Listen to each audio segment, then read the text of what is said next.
వాడు ఆయనను గణపరచువాడు. గట్టిగా చాపట్లు కొట్టు, గట్టిగా గట్టిగా గట్టిగా హల్లెలూయా. దేవుని పక్షముగా వ్యాజ్యమాడటం బట్టి ఎలాగూ ఇక మీదట మీరు ఏం చేస్తారంటే, ఏదైనా ఫంక్షన్ జరుగుతున్న భోజనాలు పెట్టాలంటే ఎవరిని పిలవకాలి, ఎవరిని పిలవాల్సిన అవసరం లేదు. దేవుని గణపరచాలి అంటే అసలు ఇక వారు నాకు పెట్టలేరు మీరు అనుకోవాలి.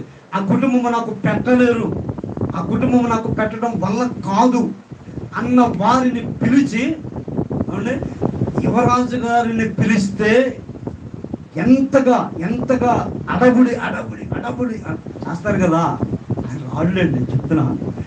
అతనిని పిలిచినప్పుడు ఎంత హడావుడి చేస్తావో అంతకు మించిన హడావుడి పేదవాడిని తీసుకొచ్చి ఆయనను కూర్చోబెట్టి ఆయనను గణపరచు. దేవునిని గణపరిచిన వ్యక్తిగా మార్చబడతాడు.